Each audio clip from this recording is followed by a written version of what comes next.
पृथ्वी हमारा घर है जहाँ हम रहते हैं। हमारे सभी पूर्वज भी यहीं रहते थे। जिस तरह आप अपने घर को प्यार करते हैं, ठीक उसी तरह हर प्रकृति प्रेमी भी प्रकृति से प्रेम करता है। इस विशाल घर की कहानी बड़ी विचित्र है, जिसे सुनने में आपको बहुत मज़ा आएगा। तो चलिए शुरू करते हैं। पृथ्वी और सूर्य। फ्रांस के वैज्ञानिक बफ्टन ने यह सिद्ध किया कि एक बहुत बड़ा ज्योतिर्पिंड एक दिन सूर्य से टकरा गया, जिसके परिणाम स्वरूप बड़े बड़े टुकड़े उछलकर सूर्य से अलग हो गए। उन्हीं अलग टुकड़ों से ग्रह और उपग्रह बने। उन टुकड़ों में से एक टुकड़ा था पृथ्वी। इसके बाद सन 1755 में जर्मनी के प्रसिद्ध विद्वान कांत ने यह सिद्ध किया कि पृथ्वी का जन्म सूर्य में होने वाले भीषण विस्फोट के कारण हुआ है। सन 1951 में विश्व प्रसिद्ध विद्वानों ने एक नया सिद्धांत विश्व के सामने प्रस्तुत किया। उनके सिद्धांत के अनुसार पिंड शून्य में फैला हुआ है। सभी तारों में धूल और गैस भरी हुई है। पारस्परिक गुरुत्वाकर्षण की शक्ति के कारण धनत्व प्राप्त करके ये सारे पिंड अंतरिक्ष में चक्कर लगा रहे थे। दोस्तों, गुरुत्वाकर्षण का अर्थ है ग्रेविटेशनल फोर्स। चक्कर काटने के कारण सभी पिंडों में एक अलग सी ऊर्जा पैदा हुई, जो कि एक चमकते हुए तारों के रूप में दिखाई देते हैं। एक समय में हमारी पृथ्वी सूर्य से अलग हो गई थी।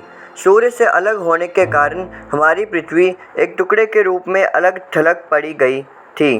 धीरे धीरे करोड़ों वर्ष बीत जाने पर उसका धरातल ठंडा हुआ। ठंडा होने के बाद इसके ऊपरी स्थान में एक अलग सी सतह पैदा हो गई।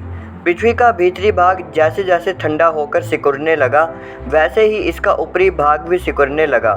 उन्हीं सिकुड़ुए को आज हम पहाड़ों और घाटियों के रूप में देखते हैं।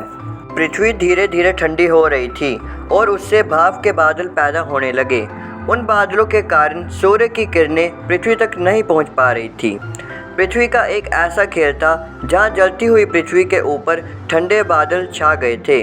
उन बादलों के कारण कुछ समय बाद घंघोर वर्षा हुई, जिससे पृथ्वी इतनी ठंडी हो गई कि उसके धरातल पर वर्षा का जल ठहरने लगा। इस तरह धरती में पानी का जन्म हुआ।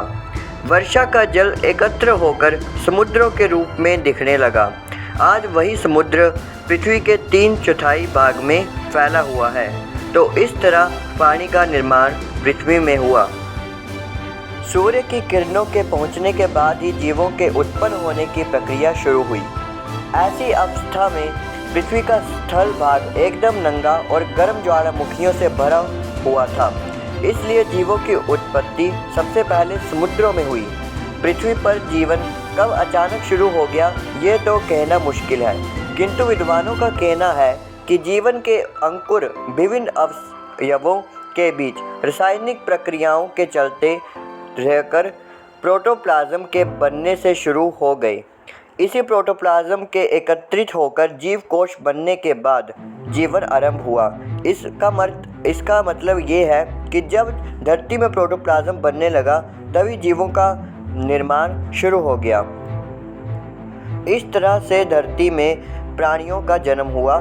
सबसे पहले समुद्री प्राणियों का जन्म हुआ। प्रारंभिक अवस्था में जीव एक कोशीय अवस्था में थे। ये जीव 2 कोशिकाओं में विभाजित हो गए और प्रत्येक भाग स्वतंत्र जीव बन जाता था। इन जीव कोशों के भीतर और बाहर सूक्ष्म परमाणु अपना प्रभाव दिखाते रहते थे। इन्हीं पर कालांतर में सेलुलोज का आवरण चलता रहा। इसका मतलब ये है कि इन्हीं प्रक्रियाओं के कारण इनमें सेलुलोज बनता रहा, जिससे नमक हरा पदार्थ पैदा हुआ। इस हरे पदार्थ का एक विशेष गुण ये था कि ये जिस कोश के भीतर रहता, उसके लिए सूर्य का प्रकाश लेकर कार्बन डाइऑक्साइड को ऑक्सीजन और पानी में बदल देता था और ये जीवन के लिए आवश्यक तत्व बन गया। यहीं से जीवन की रफ्तार शुरू हो गई और हरे रंग वाले एक कोशीय जीव पौधों के रूप में विकसित हो गए।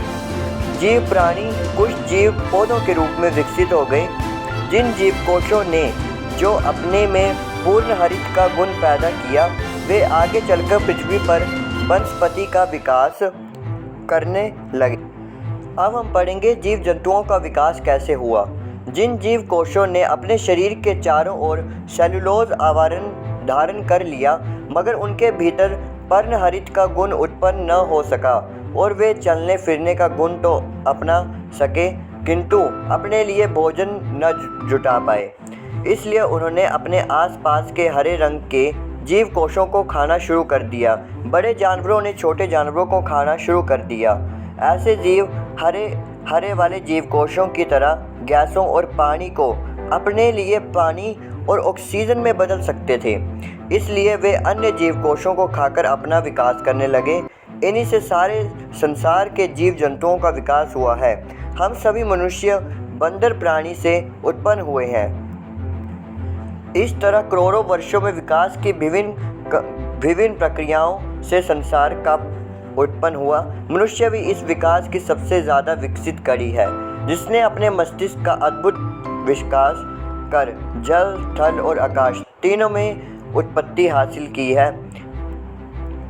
पृथ्वी हमारी माँ है, पर अब ये हालत है कि प्रकृति के साथ मनुष्य की छेड़छाड़ बहुत बढ़ गई है, और यदि इसे शीघ्र ही नहीं रोका गया तो प्राणियों और वनस्पतियों को हानि होगी।